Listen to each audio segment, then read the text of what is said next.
మెదక్ జిల్లా రామాయంపేట మండలంలోని ఝాన్సీ లింగాపురం శివారులో పెద్ద ఎత్తున ఇసుక డప్పులను సీజ్ చేయడం జరిగింది. భారీగా ఇసుకను ఒకే చోట డంప్ చేసినట్లు స్థానికులు చెబుతున్నారు. అనుమతులు లేకుండానే ఈ ఇసుక నిల్వ చేయడం వల్ల అక్రమ రవాణా జరుగుతుందనే అనుమానాలు వ్యక్తమవుతున్నాయి. ఈ ప్రాంతంలో తరచూ ఇసుక లారీల రాకపోకలు కొనసాగుతున్నాయని, దీనివల్ల పర్యావరణానికి కూడా నష్టం వాటిల్లే ప్రమాదం ఉందని గ్రామస్తులు ఆందోళన వ్యక్తం చేస్తున్నారు. అక్రమ ఇసుక డంపులపై ప్రభుత్వం కఠిన చర్యలు తీసుకుంటామని చెప్తున్నప్పటికీ క్షేత్రస్థాయిలో మాత్రం పరిస్థితి మారడం లేదని విమర్శలు వినిపిస్తున్నాయి.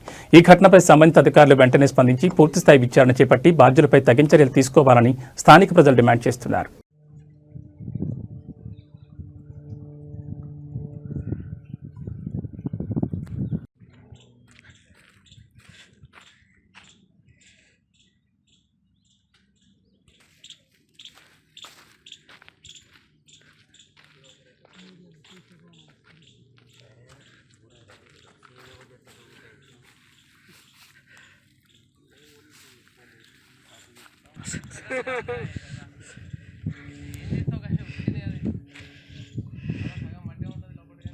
అరే మట్టి మొత్తం తీసుకోరు ఆడ కూడా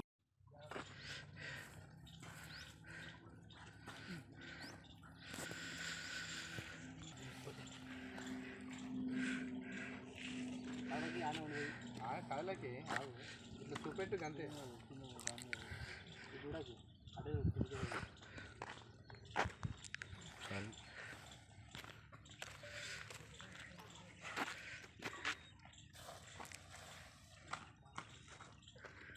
చూడు సార్.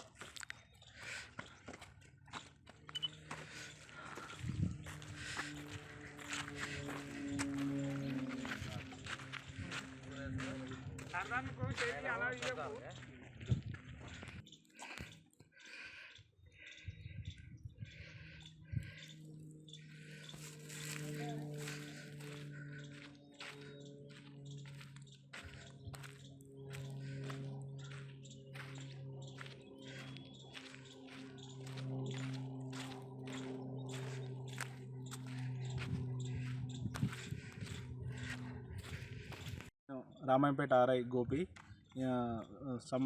నమ్మదగిన సమాచారం మేరకు ఇలా ఫీల్డ్ విజిట్ రావడం జరిగింది. ఇక్కడ ఒక 25 ట్రిప్పుల ఇసుకను డంప్ చేసి ఉండడం వల్ల దాన్ని సీజ్ చేయడం జరిగింది. ఇటు సమాచారం తహసీల్దార్ గారి ఆదేశాల మేరకు తదుపరి చర్యలు తీసుకోబడతాయి. అందరికీ నమస్కారం.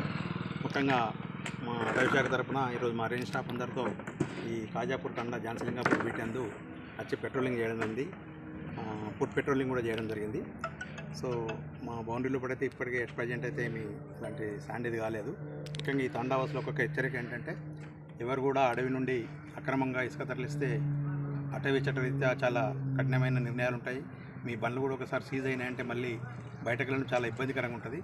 దయచేసి ఈ కాజాపూర్ తండా వాళ్ళు ప్రతి ఒక్కరు గమనించగలరు. ఈ విషయంలో ఎవరు కూడా అడవి నుంచి ఇసుక కానీ మట్టి కానీ రాయి కానీ తీయడము అటవీ చట్టరీత్యా చాలా తీవ్రమైన నేరంగా పరిగణించి మీ పైన చాలా కఠినమైన చర్యలు తీసుకోబడతాయి.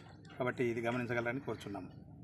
నమస్కారం, నేను ప్రజని తహసీల్దార్ రామాయంపేట్. నిన్న రామాయంపేట మండలంలోని ఝాన్సీ లింగాపూర్ గ్రామంలో ఇసుక పట్టా ల్యాండ్స్లలో అనాథరైజ్డ్ శాండ్ డంప్స్ ఐడెంటిఫై చేయడం జరిగింది. అది లోకల్ ఎంక్వైరీ చేసేసి ఐడెంటిఫై చేసిన శాండ్ డంప్స్ అంతా కూడా సీజ్ చేసి మనము ఇందిరమ్మ ఇళ్లకు కేటాయించబడుతుందని చెప్పేసి తెలియదు. శాండ్ డంప్స్లో భాగంగా ఇసుక అనేది తరలించడము తీసుకోవడము అనేది తప్పు. దీనికి స్ట్రిక్ట్ పనిష్మెంట్ ఉంటుంది. కాబట్టి ఆ లోకల్ ఎంక్వైరీలో భాగంగా రెవెన్యూ సిబ్బంది అంతా కూడా అక్కడికి వెళ్ళి పోలీసు శాఖ వారి సమన్వయంతో ఆ శాండ్ డంప్స్ అంతా కూడా ఆక్షన్ చేసేసి ఇందిరమ్మ ఇళ్లకు కేటాయించబడుతుందని చెప్పేసి తెలియజేస్తారు.